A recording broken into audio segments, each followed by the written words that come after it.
Hey folks, it's Tom, your frugal prepper. So I'm going to talk about my Buick Lucerne. We're going to do a little work on it today.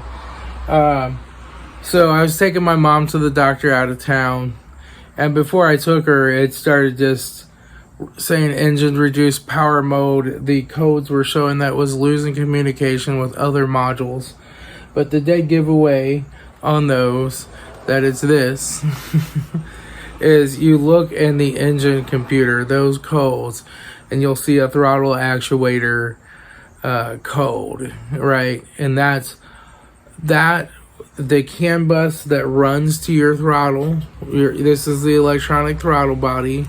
The CAN bus that runs to this is a dedicated CAN bus. It doesn't tie into your regular CAN bus, but it will, for some reason, when these go bad, it will throw codes and cause CAN bus problems with all the other modules. So if you see a throttle actuator error code, then you know it's probably the throttle body. This is the old one. Where do you get new ones? I haven't seen any since COVID hit. There's just no aftermarket ones or AC Delco ones out there. I don't know. But I happen to have, I had to put a new motor in my mom's car a while back.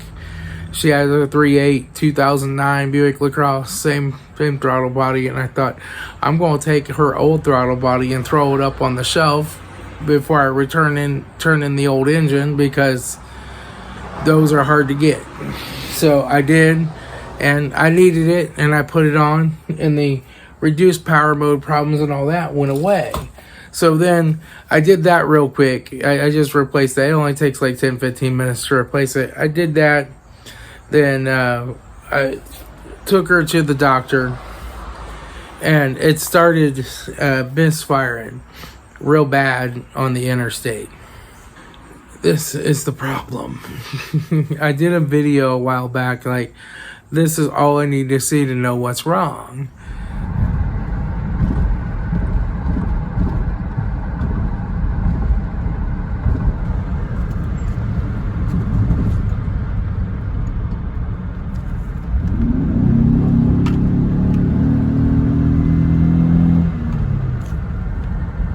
And I am driving along, the check engine light's blinking, telling you have an active misfire going on. That means like pull over, because if you're dumping raw fuel down the exhaust and it detects multiple misfires that are active, then you're going to burn up your catalytic converter. So it blinks the light at you to let you know to pull over and shut it down.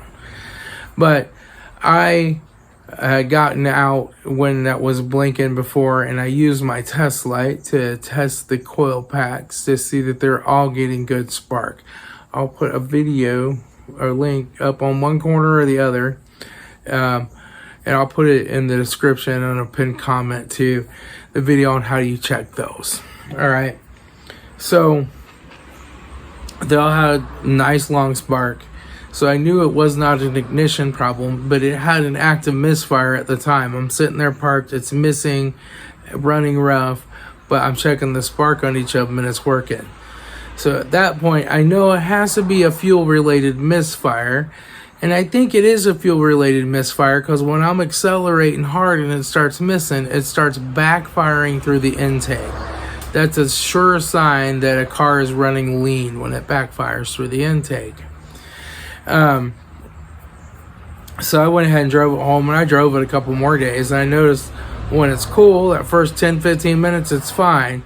When you're heated up, it just gets worse and worse the more that you heat it up. Now, there's a small chance it could be ignition control module as well, but I don't think it is. I've seen this problem so many times on these cars. So this is your crankshaft position sensor, and when I pull the pulley off, I'll show you it has a 3X ring and a 16X ring. I believe it's 16X. So this is the 90-degree V6, which means the cylinders sit 90 degrees apart.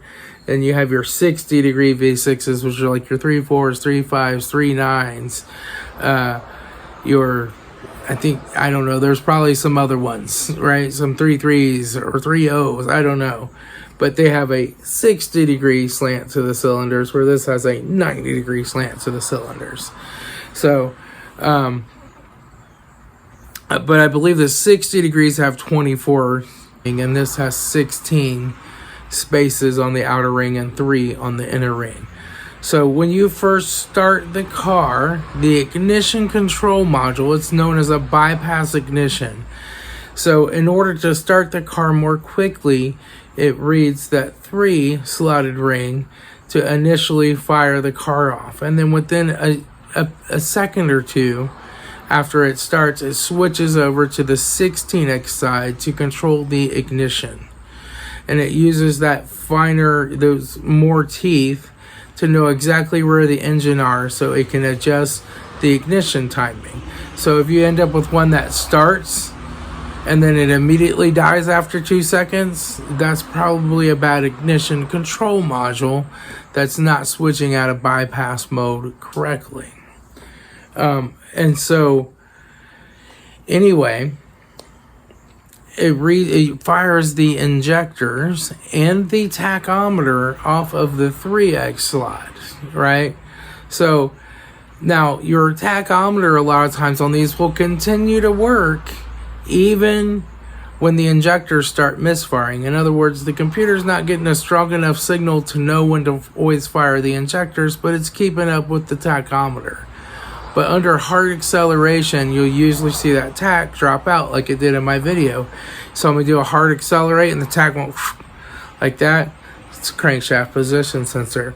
So the 3X is getting worse on this. I also put in the description that it does it when it gets hot, not when it's cold. That's another thing these do. When they get hot, they start to fail, or they fail completely. You let them sit on the side of the road for 15 or 20 minutes and cool off, and they'll start and run again, right? So that's another sure sign that the crankshaft position sensor is dying. It's not the easiest crankshaft position sensor in the world to replace, but I'll take you through it. It's not terrible.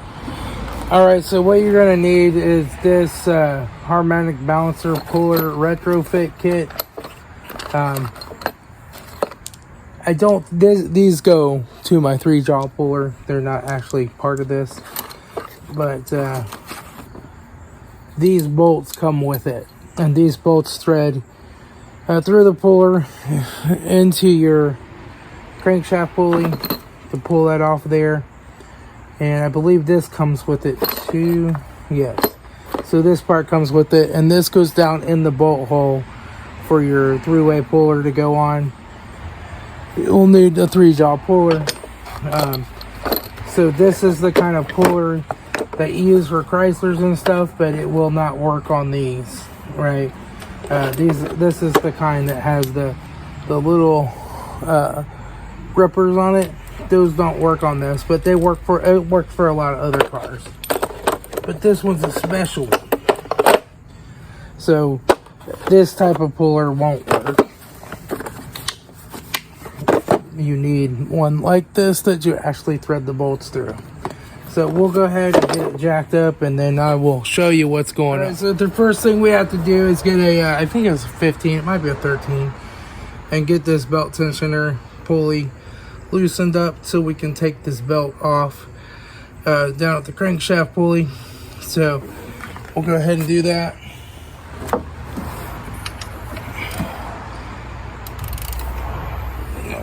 Push that down. Take this off the pulley.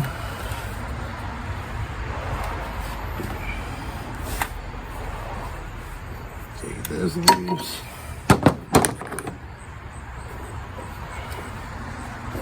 I'll take this off the alternator. And just tuck it back right here. Screwdriver.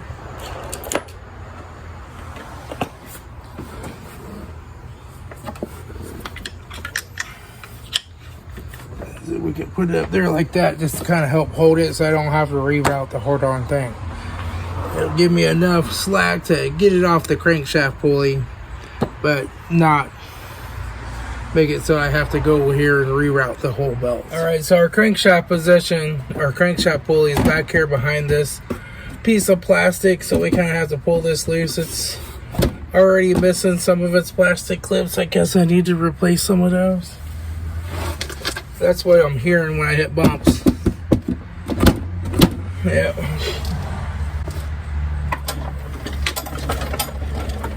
Get the car. Alright, I have this little removal tool. Gotta pull those out.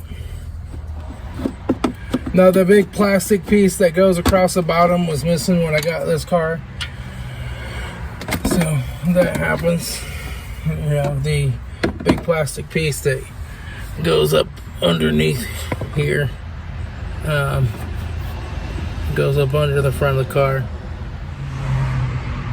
Alright folks, so here is my crankshaft pulley. It's kind of behind these brake lines. I've rerun them, and this is the old one and the new one strapped to it or whatever. But we're going to go in here and pull this bolt. This is a 24 millimeter. And we'll pull the crankshaft pulley bolt out. And now we have to get our three jaw puller, which is right here. And it's going to go up in here. So we take and put our little piece right here in there. Man, that does not go very far. Let's see if this middle piece fits in there correctly. Yeah, okay, so we don't use the end on it, and we just stick that right down on top of there. And then we'll put our 3 bolts in.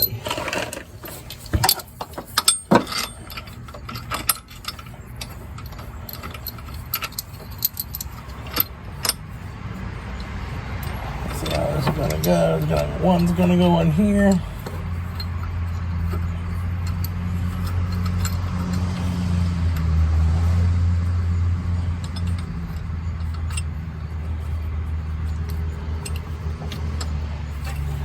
One's gonna go down here. It just goes through these little slots in the pulley, and then there's a thing back there for it to thread into. We'll loosen that up a little bit, make sure we get these threaded in all the way.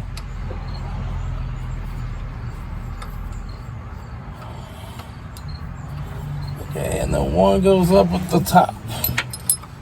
Now let me see if I can turn this engine over a little bit and get that bolt down here where I can get to it. Alright, let me see if I can't make this turn just a little.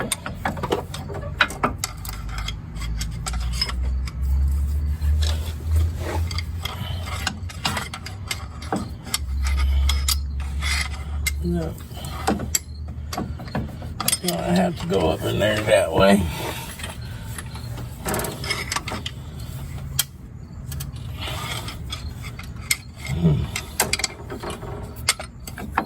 Just have to get it to turn a little more.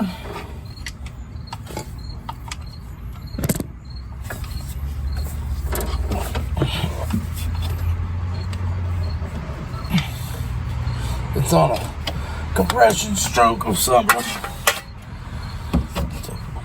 Let the pressure bleed and try and get some more.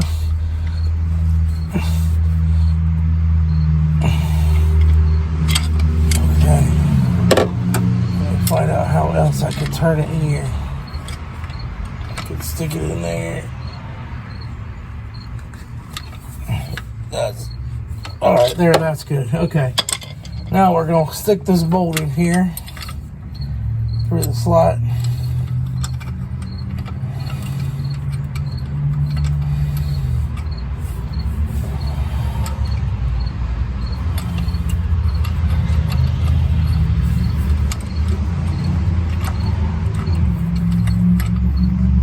Get in the threads.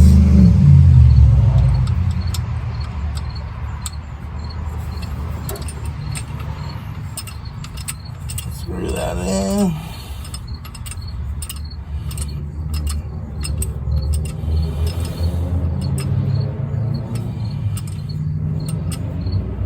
I should have sprayed a little WD-40 on it there.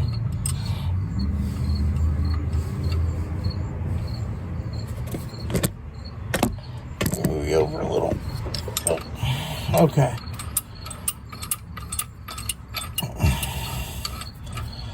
Now we just tighten this 3-jaw puller up, and we put a socket on there and start turning it. I'm gonna take my DeWalt and just hit this.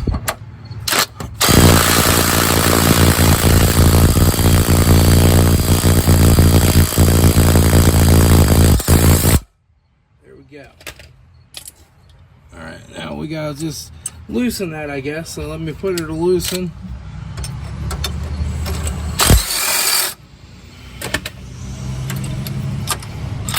And now we just gotta take these bolts out.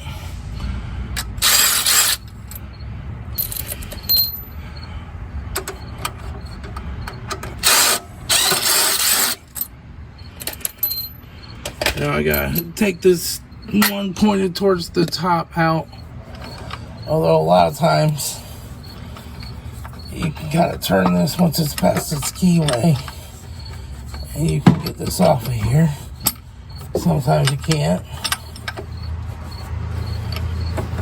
There we go. So the pulley's not down on its keyway anymore, so it can turn. Now we'll do that, and now we'll pull the pulley off. All right. And now we got up in here. All right, so let me do this. This is your crankshaft position sensor right here, plugged in right here, right? And this is a plastic cover that pops off. So we'll have to pop this off, and then there's two 10mm bolts that hold that on. So this plastic cover normally just pulls out. It kind of mounts down on here. You just kind of have to pull it loose. I'll probably have to get a screwdriver and pry on it a little bit, but that's just friction fits over the bolts. Okay, I got you precariously balanced there on the brake caliper. So now we just have to pry this out of here.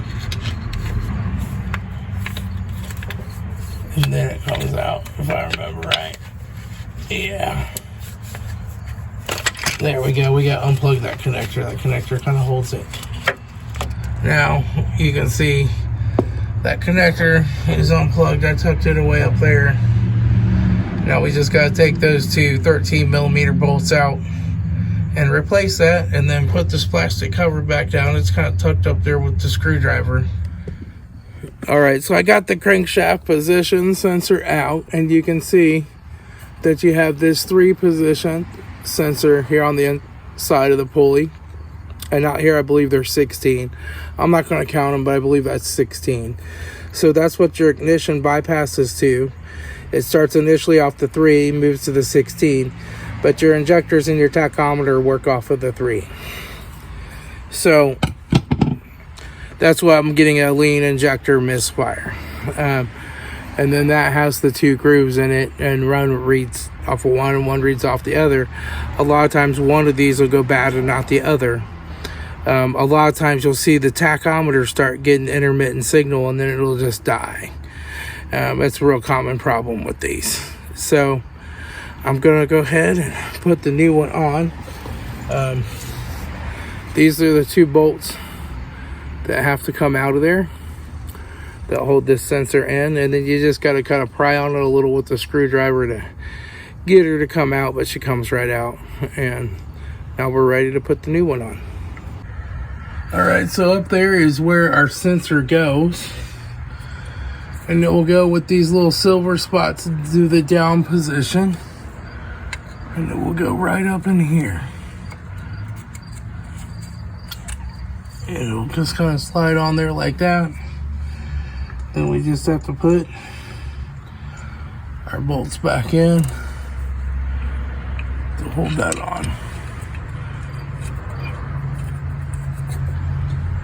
And get the top one up in there if I can. Man.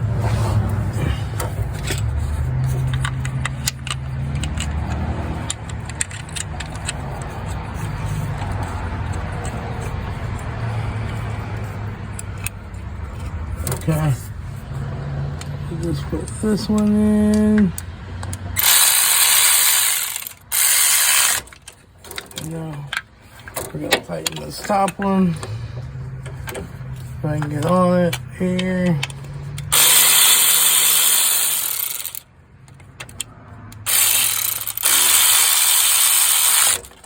Alright. And that's tight enough. They don't have to be extremely like tight and stuff. So I will go ahead and put this plastic cover back down on here. Pull out my screwdriver. Alright, so I got the plastic cover back on. You just have to kind of really push it hard to get it to snap down over the little plastic things. But that holds it in place, right? And then I put my weather pack, my little rubber weather pack thing back on there. Plug that back in. And we have our crankshaft position sensor there. I do need a new front main seal eventually. I'm going to put that on the list of things to do. I just don't have one right now. And they want a small fortune for them at AutoZone, and that feels really, it's really dry and hard, and it is leaking. So I'll have to get a new one of those, and then I'll replace that another time. But I'm just gonna get it from Rock Auto or Amazon, get a cheap one. They just want a fortune for stuff at AutoZone. They wanted $79 for this crankshaft position sensor. It cost me $9 on Amazon, right? Just AutoZone is just pricing themselves. AutoZone and Advance are pricing themselves out of the market, and then they don't want to honor their warranties either. So, you know, they're just pretty much worthless to me now unless I absolutely need a part that day immediately. So now we're ready to put our crankshaft pulley back on here.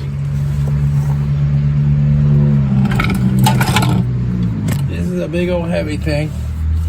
And what you want to do is look and see which way your keys generally facing here.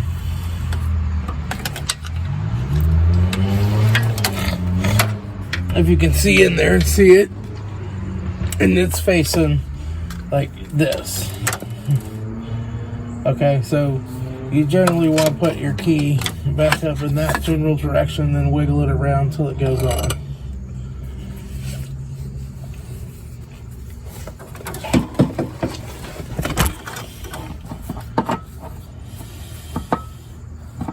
There it goes. Okay. Now we're just ready to go ahead and throw our bolt back in there. Hammer on it with the impact. I use setting 2 on the impact, not setting 3 for putting this back in. 3 will over tighten it. It's pretty fine threaded, so you're probably not gonna hurt too much by over tightening it, but you might.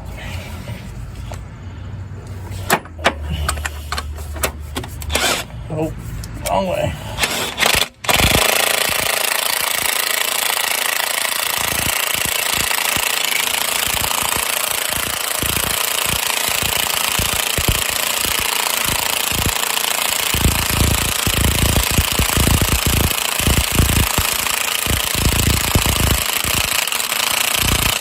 There you go. And just until it stops turning, and then you know it's fully seated. It has to kind of keep going to push it back down on there. Now, like Chrysler's, you don't want to do that with a bolt because you will break that bolt off in the end of the crank. But GM's, this type of GM anyway, is normally okay to do that with. So, Chrysler's, I mean, you hate to hammer on a crank, but you have to hammer that pulley home. You know, Chrysler's will break off on you. Alright, so now I just have to put the belt back on and we're ready to go. Now we're ready to put our belt back on here. It mostly stayed right in the right spot. Let me just line it up on this pulley. Make sure it's good and lined up on our crankshaft pulley. I don't know if it is.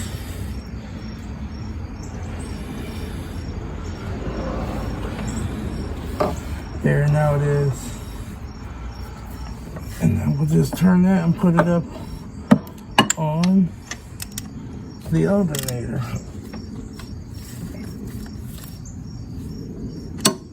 There we set.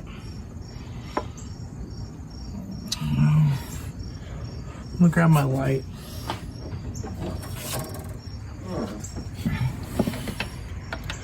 Yep, we're on there. We're on there. Yep. Everything's on and lined up with it. So now we just have to put the plastic clips back on that fender well. I'm just gonna go ahead and start her up first and make sure she runs. Make sure nothing's rubbing down there. It's not. Okay, now we're gonna start it up, make sure it runs before we put this all back together.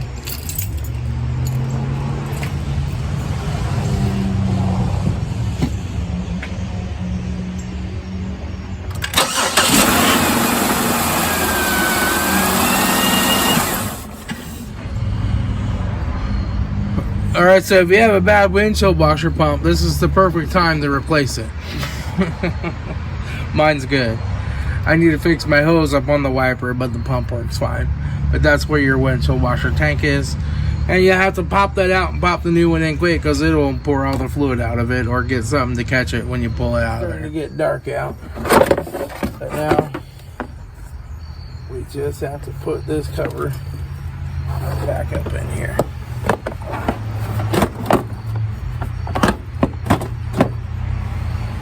So we gotta get our plastic clips and start putting those in here. Okay.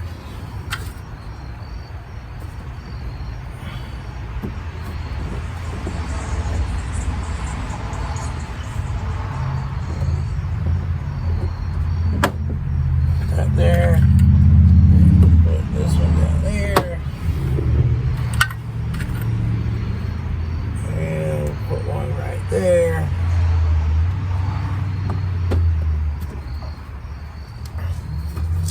Okay, now there's one that goes right up there.